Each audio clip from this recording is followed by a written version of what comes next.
जिस शत्रु ने यहाँ आने का दुस्साहस किया है, हम उसे कदापि नहीं छोड़ेंगे। संसार मेरे पांव तले।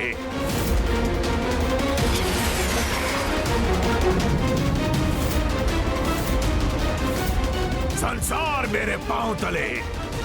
आगे बढ़ो भ्राताओं, ये मायावी शक्ति जो भी है, हम उसे छोड़ेंगे नहीं।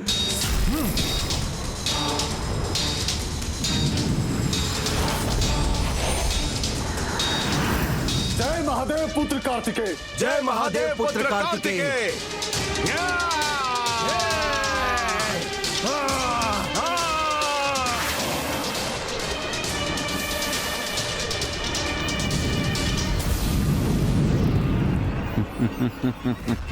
क्या हो रहा है? ये योद्धा हमारे रथ को आहत कर देंगे। जो अब होगा उससे वो ही नहीं, तुम भी चकित रह जाओगे।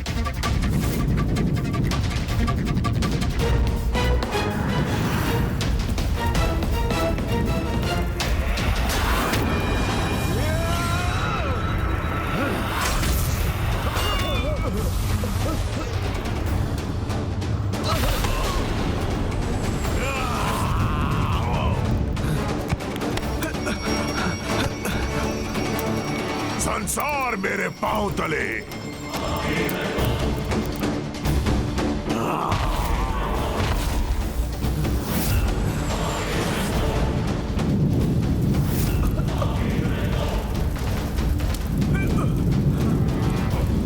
ये कोई साधारण अज नहीं, कोई शक्तिशाली मायावी असुर है, जिसे मुझे तब तक रोक कर रखना ही होगा जब तक प्रभु कार्तिकेय वायु ऊर्जा को प्राप्त नहीं कर लेते।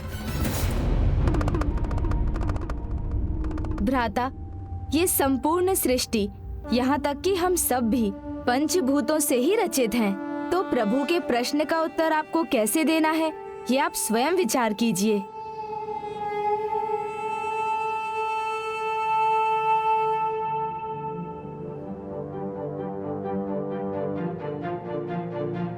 मेरे भीतर मेरा वायु रूप,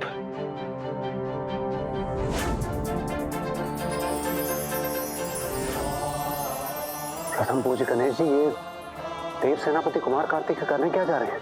भ्राता उनके वायु तत्व को उनके तन से विलग कर रहे हैं, जिससे वो उसको समझकर प्रभु महादेव के प्रश्न का उत्तर दे सकें। महावीर है कार्तिकेय, महाबली है कार्तिकेय, शूरवीर है कार्तिकेय। वायु की प्रकृति ही अनिश्चित है, गुणगति है, वर्ण नीला, शरीर में स्थिति नाभि, चक्र अनाहत है, हृदय के निकट, और मंत्र है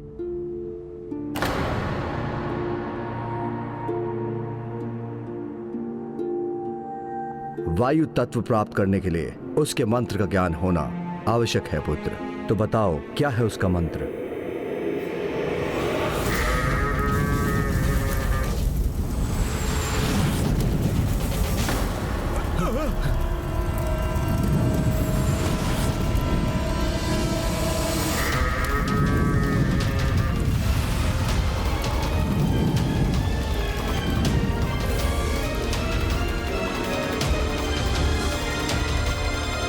वायु मंत्र क्या है?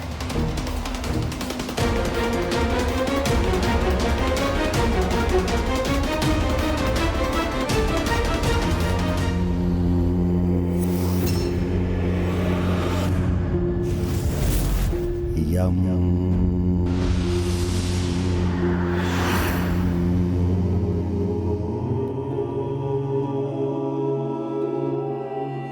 वायु का मूल मंत्र है यम।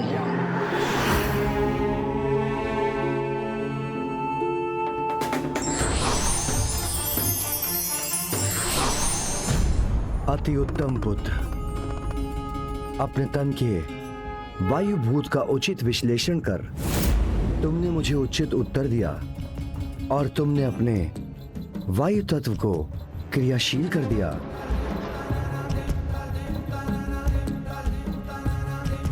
और अब मैं तुम्हें वायु भूत पर नियंत्रण का वरदान देता हूं।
मैं आगे बढ़कर इस राज्य को नष्ट करता हूं।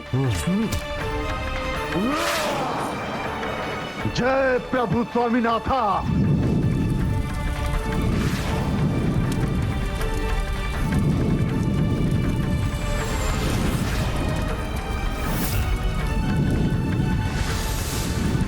भ्राताश्री, भ्राता, भ्राता,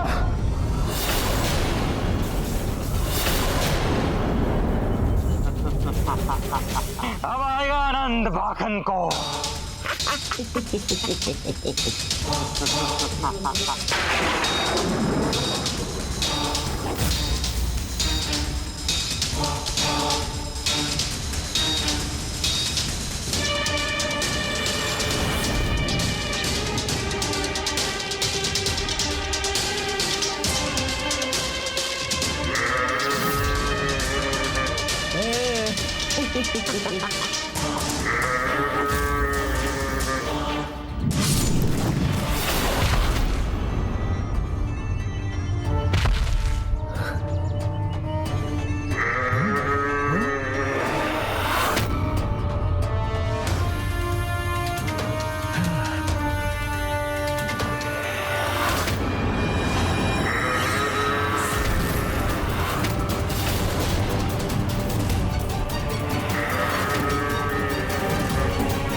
ये मायावी आज अभी भी जीवित है।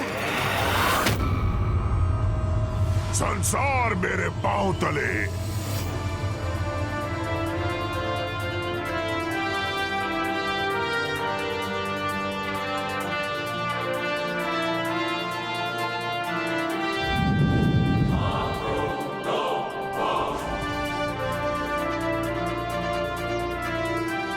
संसार मेरे पांव तले।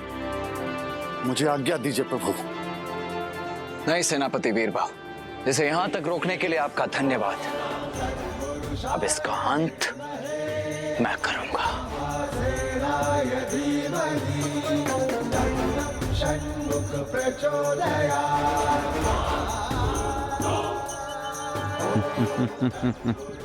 अब बालक कार्तिकेय का सर्वनाश निश्चित है।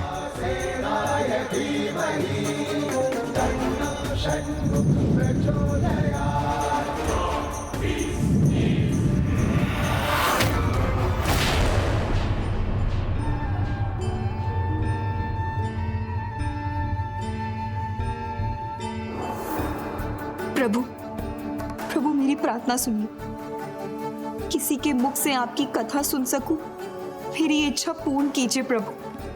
माता ने कहा था जिनके लिए मैं ये व्रत रखूंगी उनका अच्छा बुरा इस व्रत से संबंधित होगा, तो मैं इसे अधूरा नहीं छोड़ सकती और ना ही उनका अनिष्ट होने दे सकती। कृपा कीजिए प्रभु, कृपा कीजिए।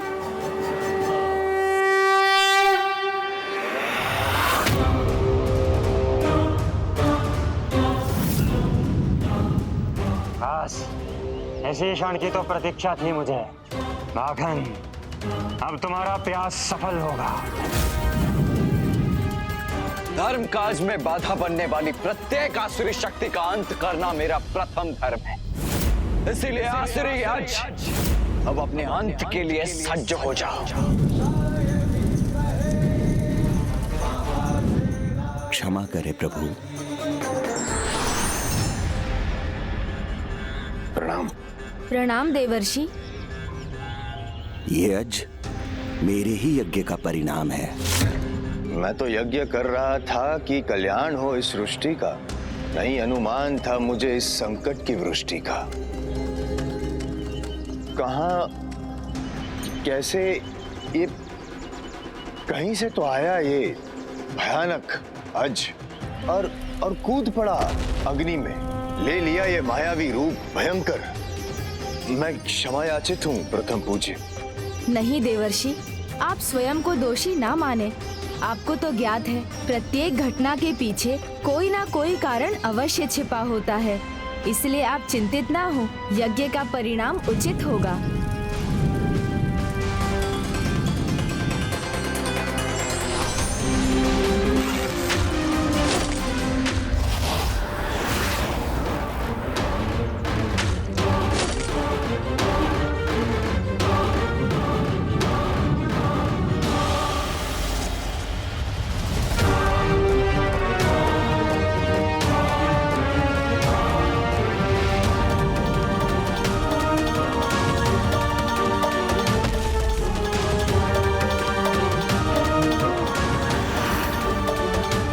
कितना भी मायावी क्यों न हो, स्वामीनाथा के समक्ष उसकी माया धरी की धरी रह जाएगी।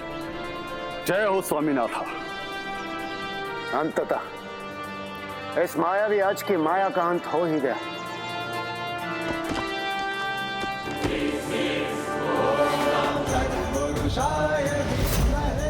अभिनय, प्रतीत होता है ये पुनः आतंक उत्पन्न करेगा। देव सेनापति को सावधान रहना होगा।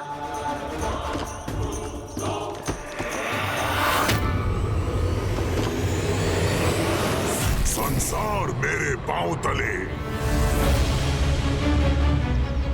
संसार मेरे पांव तले। संसार इसके पांव तले, ये अज बार बार एक ही बात क्यों दोहरा रहा है? जैसे इसमें छिपी कोई पहेली हो जिसे सुलझाए बिना इसे पराजित किया ही नहीं जा सकता।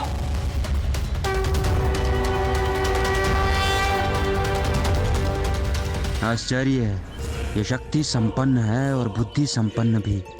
इसके योद्धा जो इतने समय में नहीं समझ सके, इस बालक ने पलक झपकते ही उसका अनुमान लगा लिया।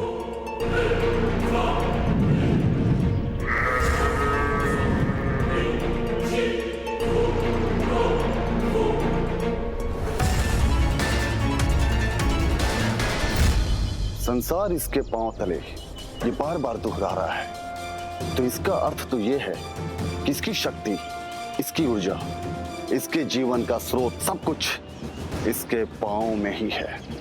इस पहेली का इतना सरल समाधान कैसे हो सकता है? उलझन में ही समाधान छिपा होता है, इसीलिए एक बार प्रयास तो अवश्य करके देखना चाहिए। और इस अंतराल में हमें इस पहेली का उचित उत्तर भी ज्ञात हो जाएगा।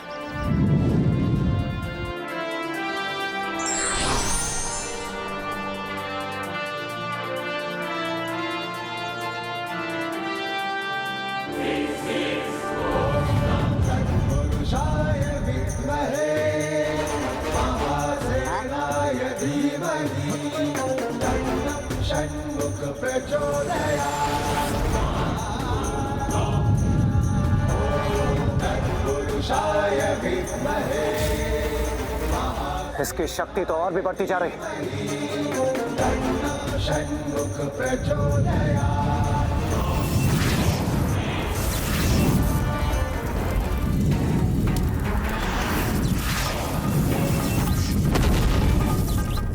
तुम कितने ही अग्नि प्रहार क्यों ना कर लो, मैं नहीं रुकने वाला।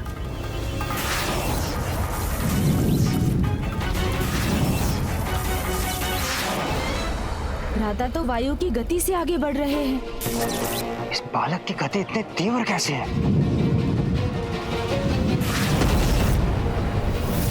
तुम्हारी ये अग्नि मेरा स्पर्श भी नहीं कर सकेगी।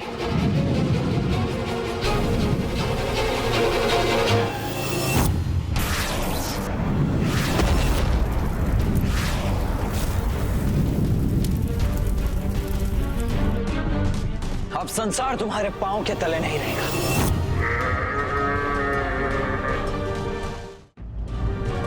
अब संसार तुम्हारे पांव के तले नहीं रहेगा।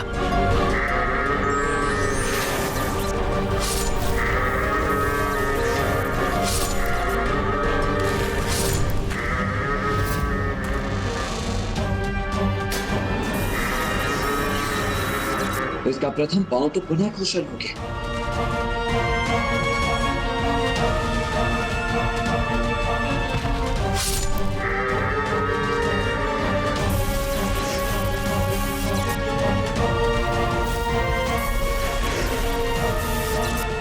ये तो पूर्णतः कुशल हो रहा है।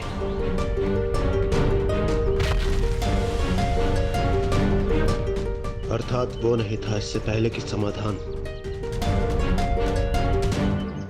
नहीं सुलझा पाओगे बालक, कदापि नहीं सुलझा पाओगे बाखन की पहेली को।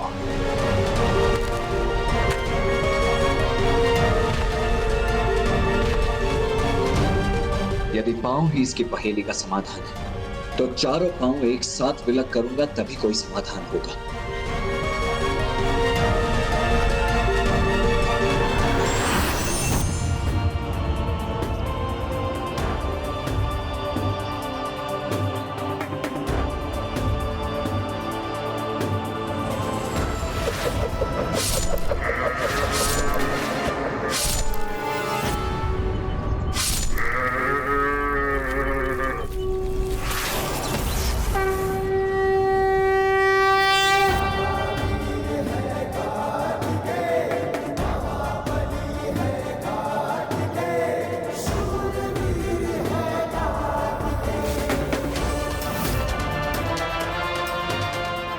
कुमार कार्तिकेय सफल हुए, इस मायावी हज को धराशायी कर दिया। महादेव पुत्र कुमार कार्तिकेय की जय। महादेव पुत्र कुमार कार्तिकेय की जय। देव सेनापति कुमार कार्तिकेय की जय। नहीं, अभी भ्राता का कार्य संपन्न नहीं हुआ। भाखन को भ्राता की बाहुबल का अनुमान तो पिछली परीक्षा से ही हो गया होगा, इसलिए ये पहेली इतनी सरल नहीं हो सकती। अवश्य इसके पीछे कुछ और भी रहस्य है। रहस्य समझे बिना ही आनंदित हो गए ये मूर्ख देवता। मेरी पहेली इतनी सरल कदापि नहीं। इसके मनोबल की परीक्षा ले रहा हूं मैं, जिसमें बुद्धि के चरम का प्रयोग करना होगा इसे, अन्यथा समाधान असंभव है।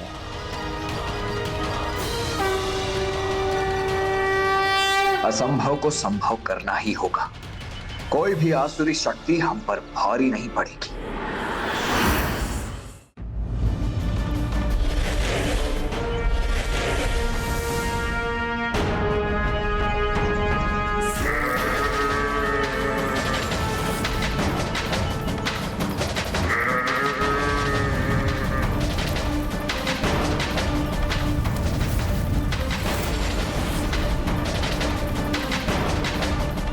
नारायण नारायण, इसने तो पुनः देव सेनापति पे आक्रमण कर दिया। और देव सेनापति कुमार कार्तिकेय को इसका आभास भी नहीं।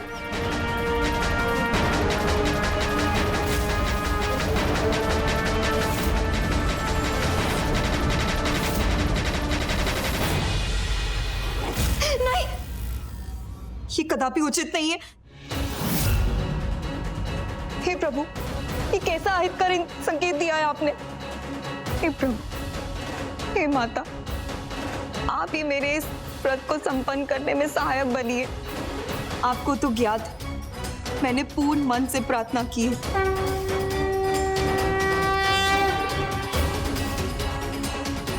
तुम चिंता मत करो पुत्री, मैं तुम्हारी सहायता अवश्य करूंगी। माँ, किंतु वहां तो नहीं है यहाँ। पुत्री, माँ, तुम चिंता मत करो पुत्री, तुम्हारा व्रत संपन्न करने के लिए मैं तुम्हारी सहायता करूंगी और इससे कोई अनिष्ट नहीं होगा।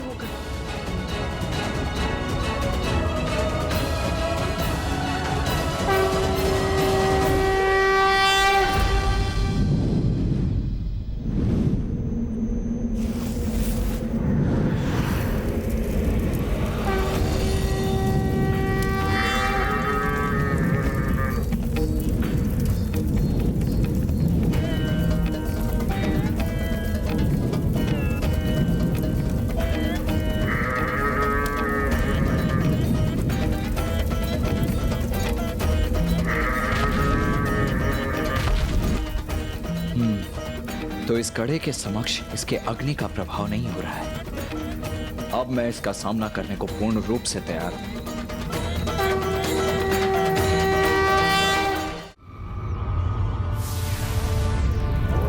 नारायण नारायण, यदि ये यज इसी प्रकार ब्रह्मांड में भ्रमण करता रहा तो अनर्थ हो जाएगा, सब भस्म हो जाएगा। नहीं, उसे ऐसा कुछ भी नहीं करने दूंगा मैं।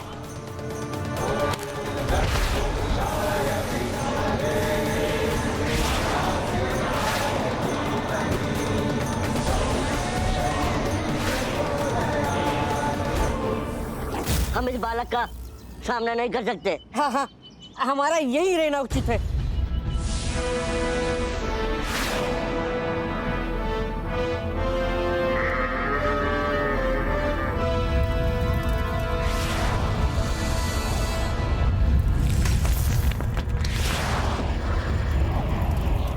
मैं ब्रह्मांड को क्षति तो पहुंचाने नहीं दूंगा तुम्हें।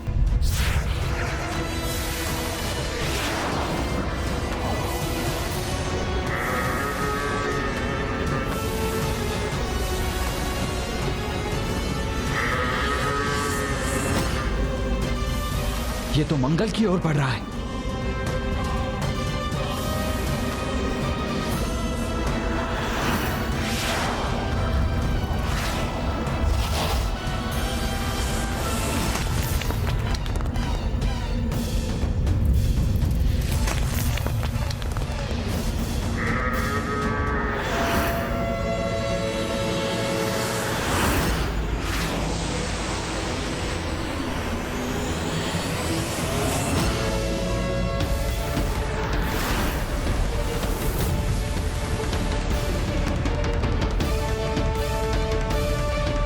हे प्रभु, रक्षा कीजिए। आप निश्चिंत रहिए मंगलदेव, आप और आपके ग्रह दोनों सुरक्षित रहेंगे।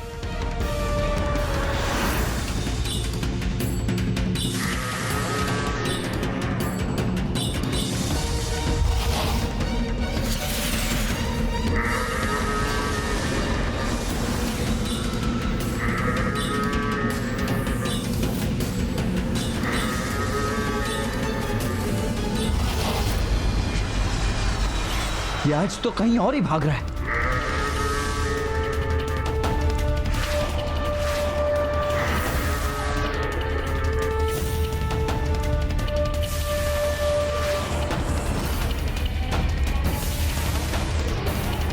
अब ये मायावी आज तो महर रोक जा रहा है, उन 14 लोकों में से एक की ओर जहां महान ऋषि मुनि और महापुरुषों का वास होता है।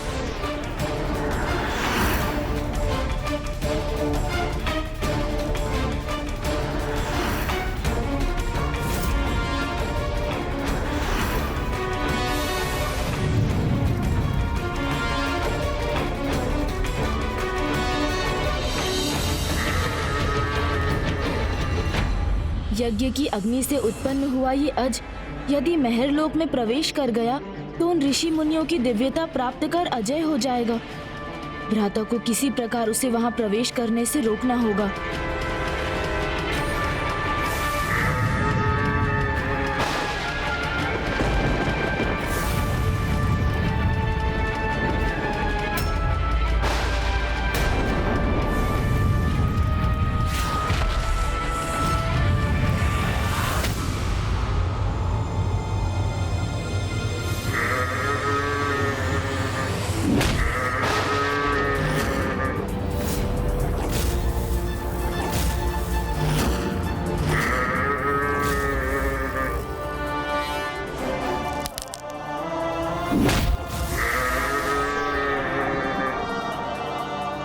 महादेव पुत्र कुमार कार्तिकेय की जय। महादेव पुत्र कुमार कार्तिकेय की जय। देव सेनापति कुमार कार्तिकेय की जय। देव सेनापति कुमार कार्तिकेय की जय। देव सेनापति कुमार कार्तिकेय की जय। संसार मेरे पांव तले।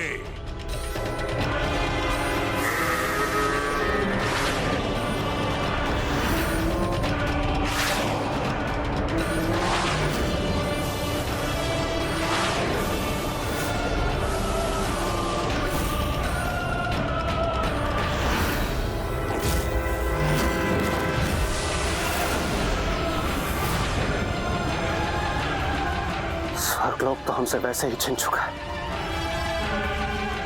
यदि सज ने स्वर्गलोक पर आक्रमण कर दिया तो हम स्वर्ग को सदैव के लिए खो देंगे। भ्राता स्वर्ग का अहित कदापि नहीं होने देंगे इंद्रदेव।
यह तो स्पष्ट है कि इस पहेली को सुलझाए बिना मैं इस अज को क्षति नहीं पहुंचा सकता। इसीलिए मुझे जो कुछ भी करना है वो शीघ्र ही करना होगा। किंतु इस समय तो मुझे इसे बांधकर इसे यहीं रोक देना चाहिए, जिससे ये पृथ्वी पर पहुंचकर कोई हानि न कर सके।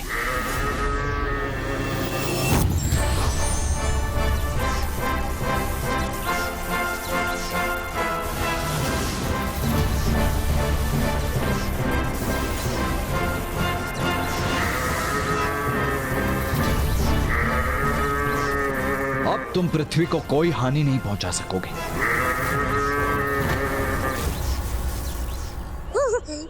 माखन उठिए, अरे उठिए माखन, उठिए माखन, अरे अपनी मूर्छा से बाहर आइए। बालक कार्तिकेय ने तो हमारे रथ को बंदी बना लिया।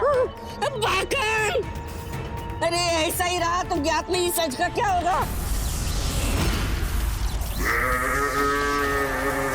इसे पराजित कर यदि संसार से इसका संकट मिटाना है तो सर्वप्रथम मुझे अपनी बुद्धि का प्रयोग करके उस पहेली को सुलझाना होगा।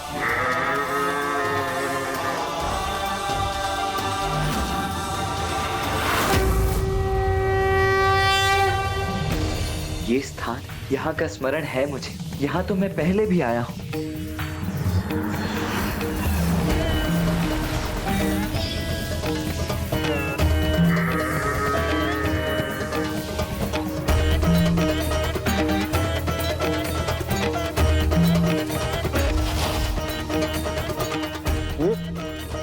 ये देव सेनापति कुमार कार्तिकेय कर क्या रहे? इस मायावी अज को मुक्त होने क्यों दे रहे? वो इस दिव्य स्थान का प्रभाव है। हम अब कांची में हैं। श्री कालहस्ती के पश्चात पंचभूत शिवलिंग यात्रा का ये दूसरा पड़ाव है।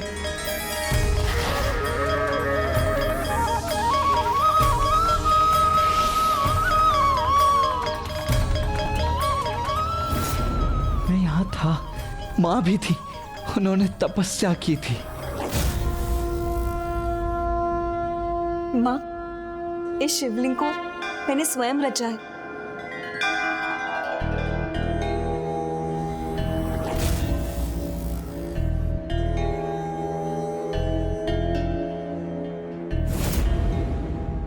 माँ, मैं अत्यंत प्रसन्न हूँ कि आप यहाँ हैं और आपके मुख से कथा सुनकर मेरा व्रत संपन्न होगा और सब कुछ सकारात्मक हो जाएगा।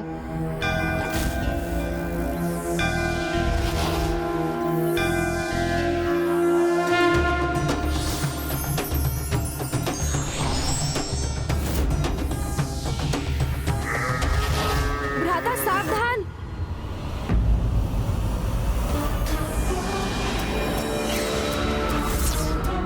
संसार मेरे पांव तले।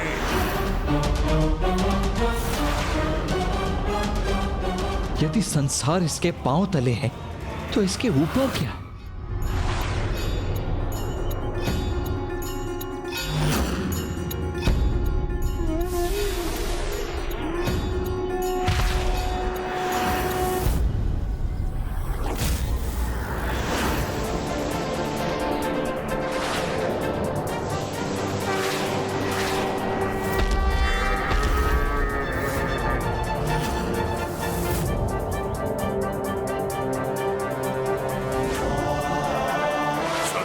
मेरे पांव तले, मेरे स्वामी मेरे ऊपर।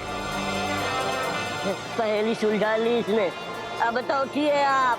अरे अब तो उठिए आप। अब आप मेरे ऊपर हैं, तो आप ही मेरे स्वामी हैं। मुझे क्षमा करें और अपने इस सेवक को आदेश दें। उचित है, अब तुम भी मेरे वाहन बनोगे।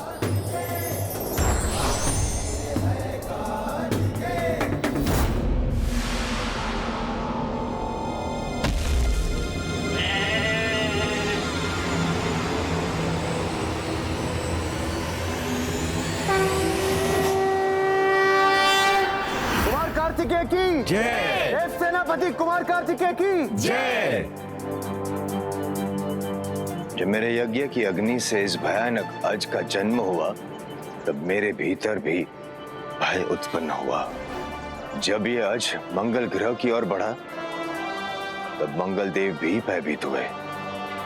महरलोक के ऋषि मुनि भी भयभीत थे, और इसे स्वर्ग की ओर बढ़ते हुए देखकर हम सभी देवता भी भयभीत हुए थे। परंतु आपने केवल इसे रोका ही नहीं, अपितु इस पे आरूढ़ भी हुए। इस पे भी नियंत्रण पाया और भय पे भी। महान है आप कुमार कार्तिकेय, महान है। भ्राता, आपके इस रूप को अजरूढ़ा के नाम से जाना जाएगा, और जो भी भक्त आपके इस अवतार का पूजन करेंगे वो अपने भय पर विजय ही नहीं पा सकेंगे। अपितु एक प्रकार से भय पर आरूढ़ हो उसे नियंत्रित कर सकेंगे। अजारूढ़ा कार्तिकेय स्वामी की जय। अजारूढ़ा कार्तिकेय स्वामी की जय। अजारूढ़ा कार्तिकेय स्वामी की जय। अजारूढ़ा कार्तिकेय स्वामी की जय। साधारण जीव नहीं है, भगवान है ये। बाकन ड्यूटी है। उठो बाकन उठो, देखिए और बताइए अब हम क्या करें।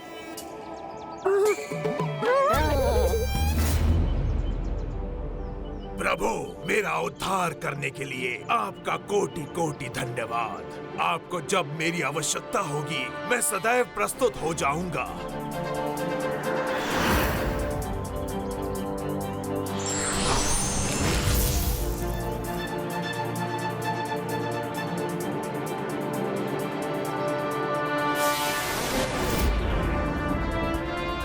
कुमार कार्तिकेय, मुझे आज्ञा दीजिए।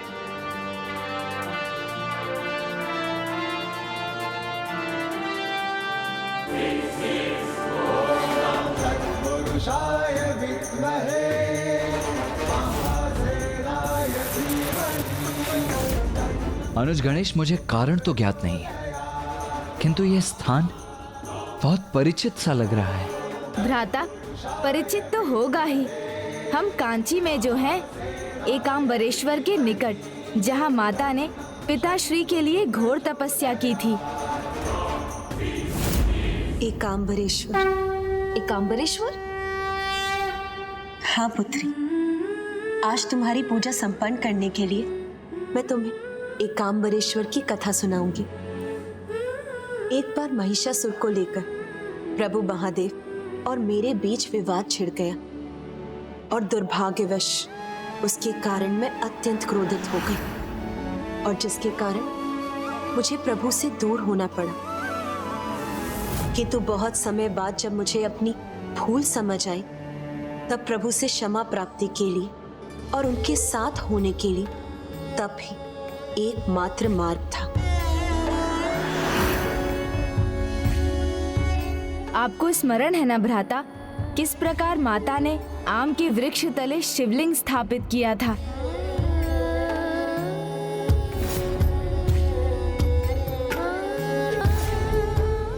हाँ गणेश, जब हम उन्हें तप से जागृत करने के प्रयासों में विफल रहे, तो हमने उनके इस तप के स्थान को ही उत्तम बना दिया था।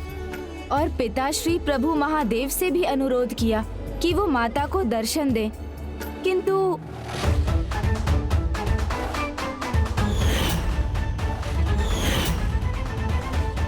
तुम कहते हो कि उमा मेरी सबसे बड़ी भक्त है, तो मैं तुम्हारे इस कथन पर अवश्य ध्यान दूंगा, परखूंगा उसकी भक्ति, परखूंगा उसकी। फिर प्रभु महादेव ने मेरी परीक्षा के लिए अपनी जटाओं को खोलकर गंगा की एक विशाल धारा को मेरी ओर भेज दिया।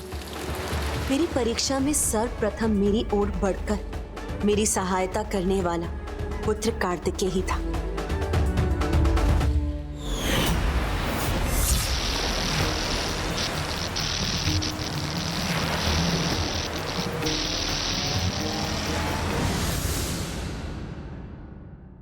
पिताश्री मां की परीक्षा लेने पर दृढ़ थे, तो उन्होंने एक एक कर 3 अन्य धाराओं को भी भेजा, जिन्हें रोकने वाले थे प्रभु नारायण, माता महाकाली और स्वयं तुम गणेश।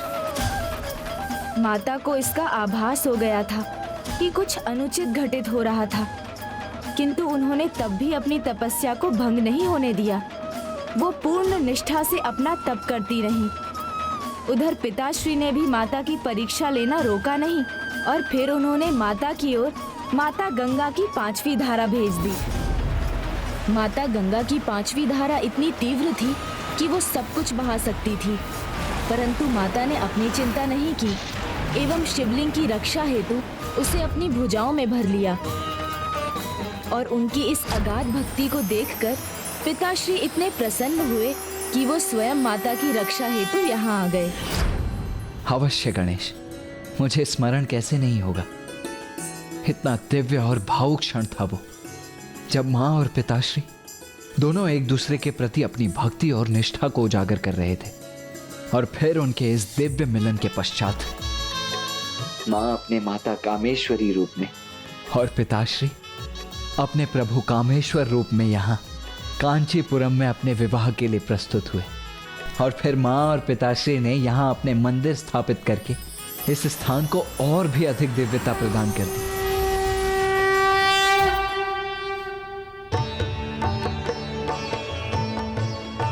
भ्राता, श्री एकांबरेश्वर की कथा से हमें ये सीख मिलती है कि यदि पति और पत्नी के मध्य प्रेम और सम्मान का रिश्ता हो तो दूर जाने पर भी वो एक अटूट बंधन से बंधे रहते हैं। और यही आधार है विवाह के चौथे वचन का, जीवनम अवस्था त्रये पालनाम कुर्यात्। इस वचन का अर्थ है कि जीवन के तीनों चरणों में अर्थात युवा अवस्था से वृद्ध अवस्था तक किसी भी अवस्था में किसी भी चुनौती में पति और पत्नी एक दूसरे का साथ निभाएंगे।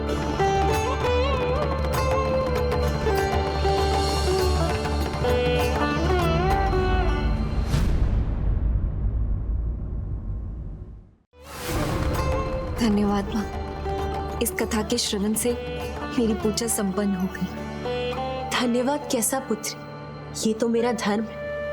और तुम ही नहीं, जो भी मेरे प्रभु महादेव के 16 सोमवार का व्रत करेगा और यदि उसके व्रत में कोई भी बाधा होगी तो मैं किसी न किसी रूप में आकर उसकी सहायता करूंगी और उसकी कथा को पूर्ण करने का उपाय करूंगी।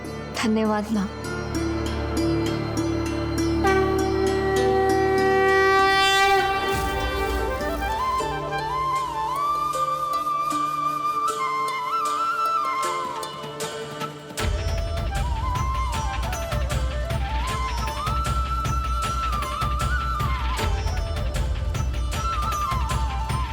मैं धन्य हो गई माँ कि मुझे आपकी अद्भुत लीला की साक्षी बनने का और आपकी कृपा प्राप्त करने का सौभाग्य प्राप्त हुआ। उस दिन हम भी इस महान लीला के साक्षी बने और हमें भी ये सीख प्राप्त हुई कि विवाह के माध्यम से निष्ठावान जीवन साथी प्राप्त होना अत्यंत महत्वपूर्ण है। गणेश, तुम इन सारी कथाओं में विवाह को कुछ अधिक ही महत्व नहीं दे रहे हो।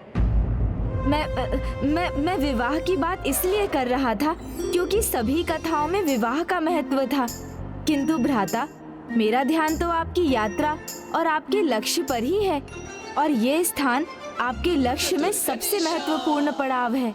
प्रभु महादेव का एकांबरेश्वर शिवलिंग पंचभूत स्थलों में से एक है। माता ने यहाँ गीली मिट्टी अर्थात भूमि से लिए गए तत्वों से शिवलिंग का निर्माण किया था, इसलिए एकांबरेश्वर शिवलिंग पृथ्वी लिंगम है। प्रभु की अष्ट मूर्तियों के भूमि रूप के दर्शन आपको यहीं प्राप्त होंगे भ्राता।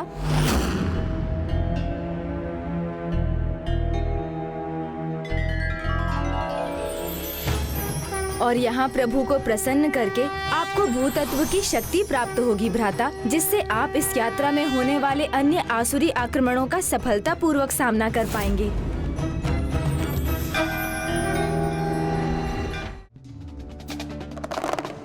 प्रणाम प्रभु।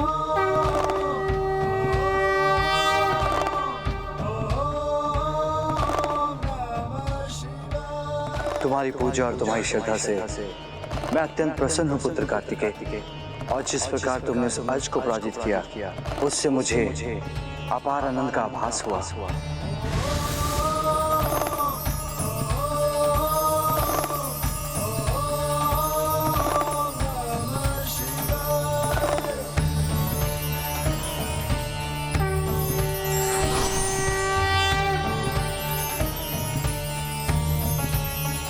मैं तुम्हें दूसरे पंचभूत अर्थात भूतत्व की शक्ति प्रदान करना चाहता हूँ, किंतु उसके लिए तुम्हें मुझे भूतत्व के गुण बताने होंगे।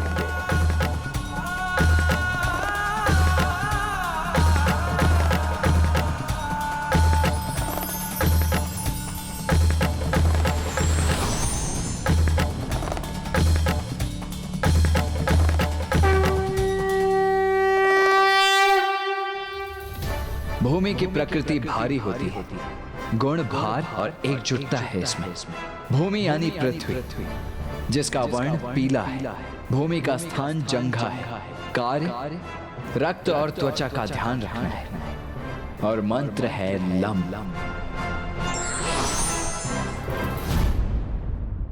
तुम्हारा उत्तर सर्वथा उचित है पुत्र। मैं तुम्हें भूमि तत्व की शक्ति भी प्रदान करता हूँ।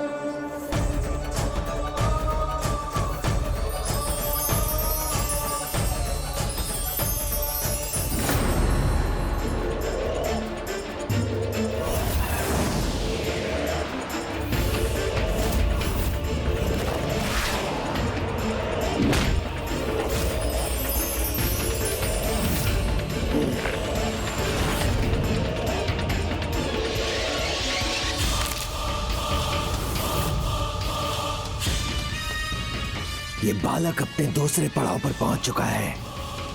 वहां की शक्ति उसे और शक्तिशाली बना देगी। इसीलिए अब हमें उसकी आत्म शक्ति की परीक्षा लेने के लिए उसे उसके दिव्य कड़े से दूर करना होगा। और मुझे ज्ञात है कि इस कार्य में कौन मेरी सहायता करेगा।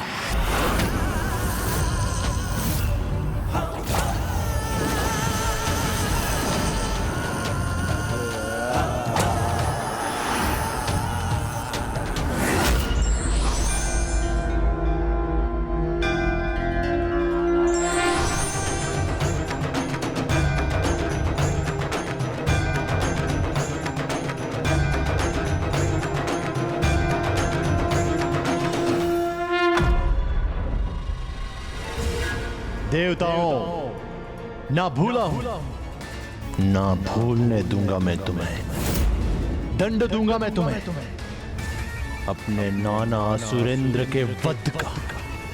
घोर दंड दूंगा मैं तुम्हें।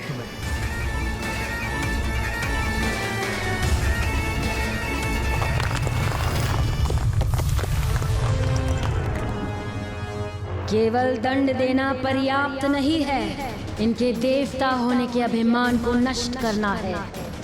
संसार में सभी के पूज्य से तुम अपनी पूजा करवाओ। इसका आरंभ देवराज इंद्र के पुत्र जयंत से करवाओ।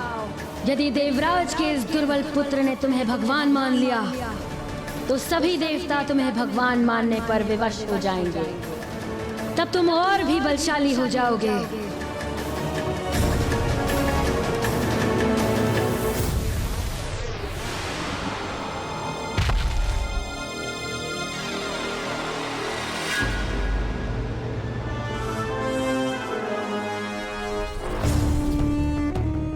उचित है माता, आपका पुत्र आपके आदेश का पालन करेगा। अब सुरापद्मन बनेगा इन देवताओं का भगवान। ये दुष्ट अब मुझे कोई हानि तो नहीं पहुंचाएगा? भयभीत मत हो पुत्र जयंत। इसकी दृष्टि पुनः मुझ पर पड़ गई।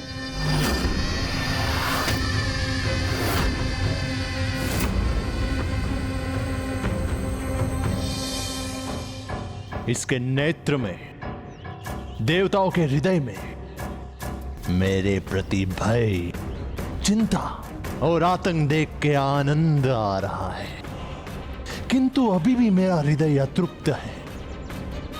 मेरा हृदय तभी तृप्त होगा जब ये लोग मेरे नाम से ही कंपित हो जाए, इतने आतंकित हो जाए कि एक अत्यंत विनाशकारी भगवान समझ के मेरी पूजा करें, जय जयकार करे मेरी। भगवान सुरापद्मन की जय हो।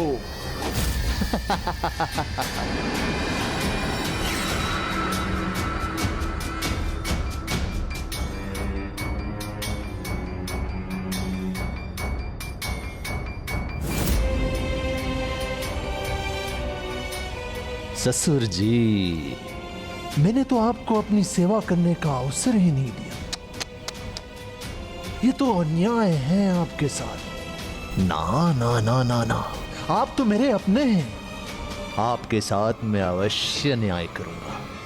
चलिए, मेरे लिए कुछ कार्य कर मेरी सेवा कीजिए। मेरी माँ देवी सुरासई और मेरी अद्भुत मूर्तियों के साथ एक भव्य मंदिर का निर्माण कीजिए।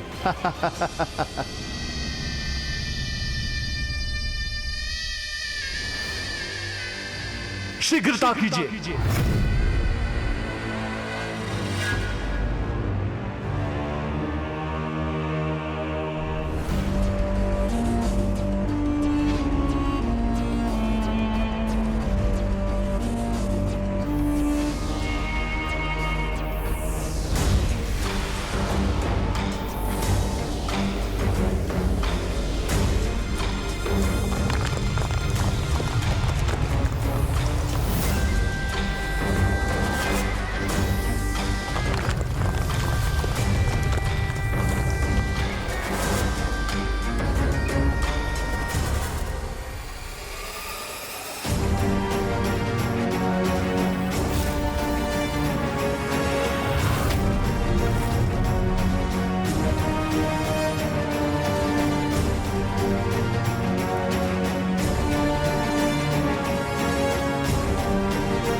विशालकाय मूर्तियां उचित है।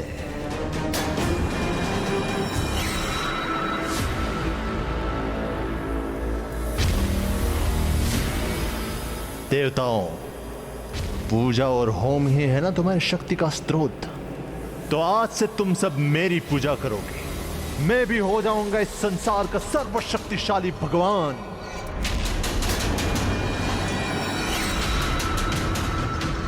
खड़े खड़े टुकुर टुकुर देखने वाले भाते नहीं है मुझे। मूर्ख तुच्छ बालक, तुम्हें समझ में नहीं आया कि तुम्हें क्या करना है? पूजा आरंभ करो मेरी।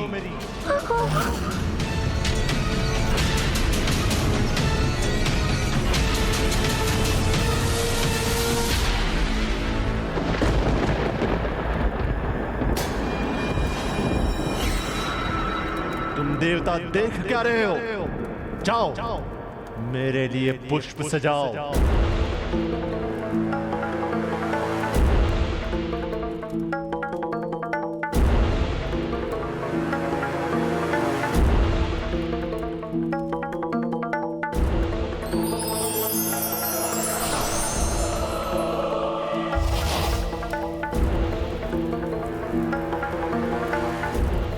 कार्तिकेय से वो कड़ा प्राप्त करने में यदि कोई हमारी सहायता कर सकता है तो वो है एकमात्र रजत केष्ठा।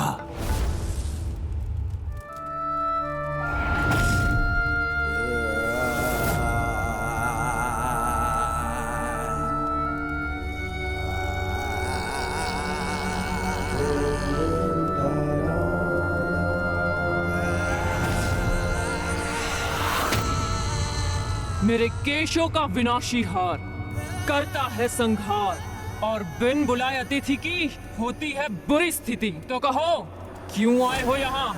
मैं जो कहूंगा उसे सुनोगी तो आनंदित हो उठोगी। इतने वर्षों से अपने असुर भगवान को जागृत करने का प्रयास कर रही हो, तो आज तुम्हें बता सकता हूँ मैं कि उनमें प्राण कैसे फूंक सकती हो। तो प्रतीक्षा मत कराओ, शीघ्र बताओ कि कैसे संभव है ये। असंभव को जो संभव बना दे उस वायु तत्व के कड़े को पाना है। तुम्हें शीघ्रता करनी होगी, उसे चुराना होगा। चुराना होगा? किससे? उसी से जिसने उसे अभी धारण किया है और अन्य तत्वों को प्राप्त करने की यात्रा पर है, जिसका नाम है कार्तिकेय, जो अभी कांची में है। शीघ्रता करो। यदि वो अगले तीर्थ पर पहुंचकर तीसरे पंचभूत तत्वों को प्राप्त करने में सफल हो गया तो वो अत्यंत शक्तिशाली बन जाएगा। तो रजत केष्ठा के केश शीघ्र ऐसा करेंगे।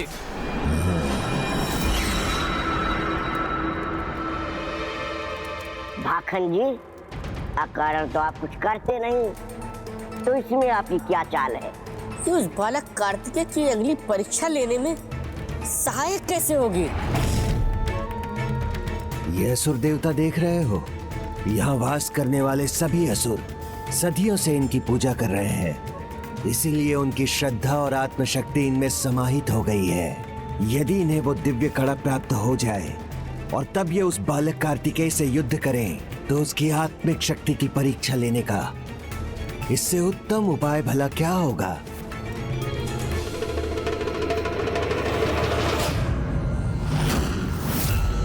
आओ बालक कार्तिकेय, मेरे समक्ष आओ, तब मैं तुम्हें तुम्हारे कड़े से वंचित करने का आनंद ले सकूंगी।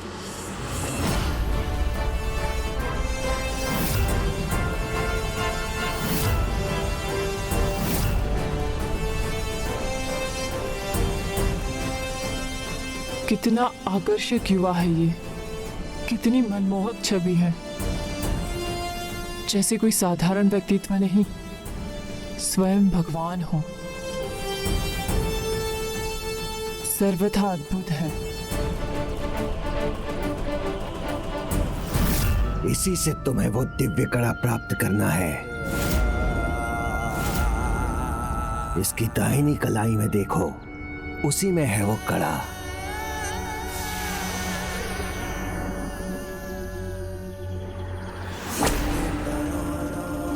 इसी कड़े से मेरे असुर राज जिंदा हो सकते हैं और मुझे पता है इसको कैसे पाना है।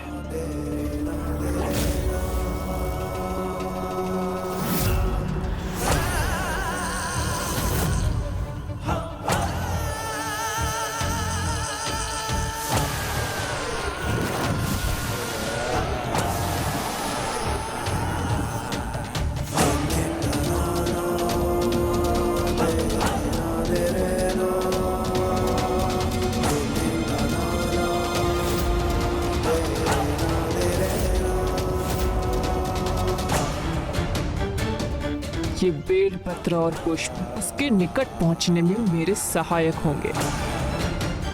शीघ्रता करो।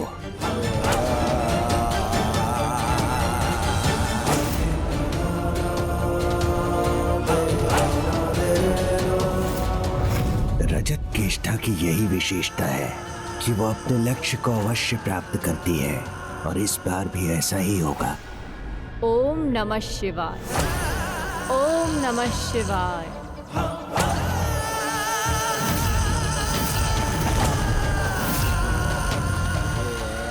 ये केश भ्राता के कड़े के निकट। भ्राता!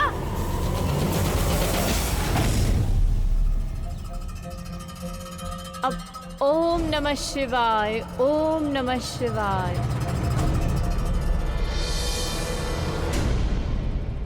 कौन है ये? किंतु जो भक्त बनने का स्वांग कर रही है, उसका ये स्वांग मिटाकर उसे वास्तविक भक्त बना दूंगा। ओम नमः शिवाय। ओम नमः शिवाय। ओम नमः शिवाय।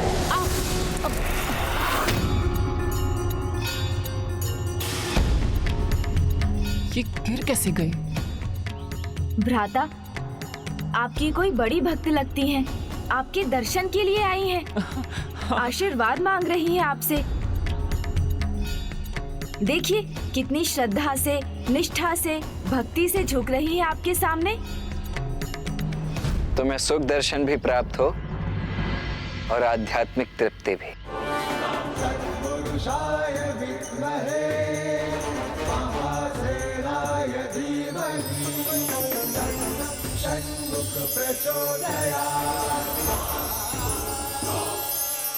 कल्याण।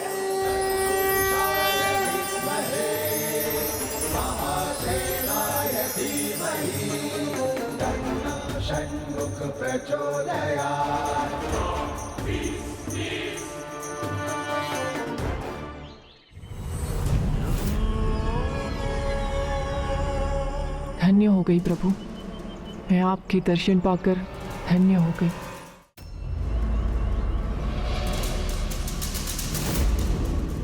मूर्ति बनकर खड़े रहने के लिए नहीं, बालक कार्तिकेय का कड़ा लेने भेजा था इसे।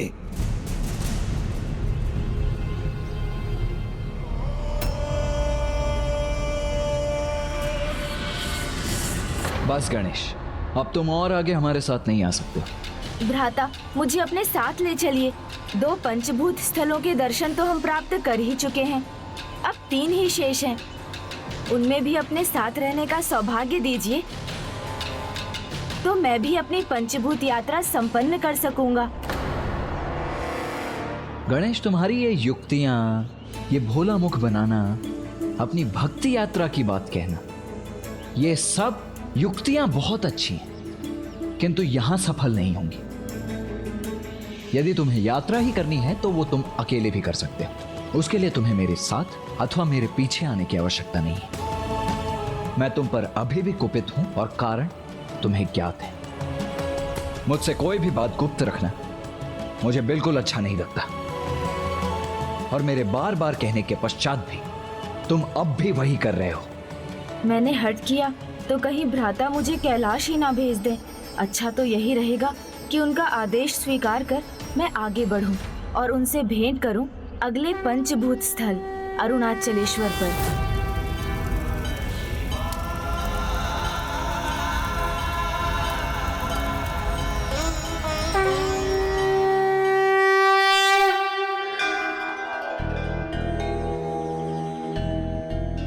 मेरे विचार से अगले तीनों पंचभूत स्थल भी इसी दिशा में स्थित होंगे, इसीलिए हमें दक्षिण की दिशा में ही आगे बढ़ना चाहिए। आइए, शीघ्र ही हमारी ये यात्रा भी पूर्ण होगी।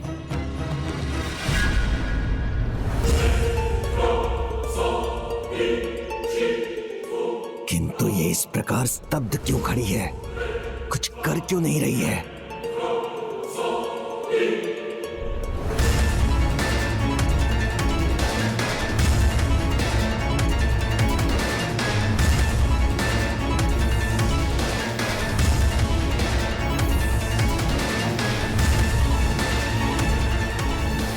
वो इतने दिव्य है जैसे भगवान ही हो। उनसे कड़ा चुराना कदापि उचित नहीं होगा।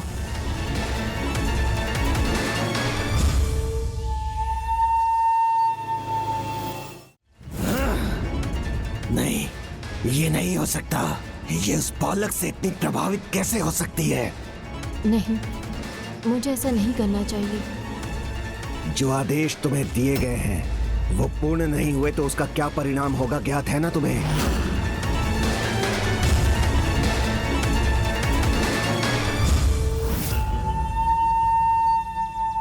कोई बात नहीं, मैं फिर से स्मरण करा देता हूं।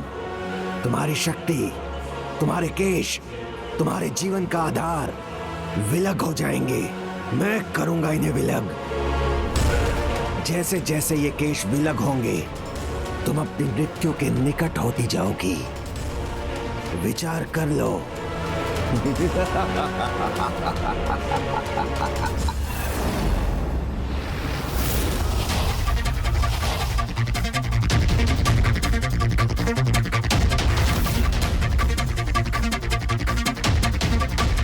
किंतु जो स्वयं भगवान के समान है, उनसे उनका कड़क कैसे चुरा लूं मैं? कैसे चुरा लूं? प्रत्येक चमकने वाला पत्थर रत्न नहीं होता।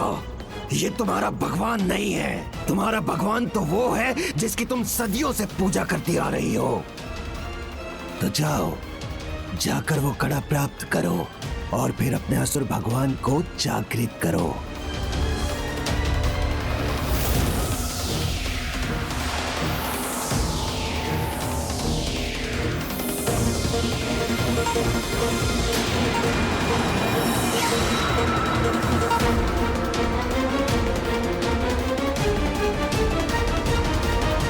कदाचित आप उचित कह रहे हैं। भगवान तो एक ही होते हैं और मुझे मेरे भगवान को जागृत करना है, जो उस कड़े के बिना संभव नहीं है।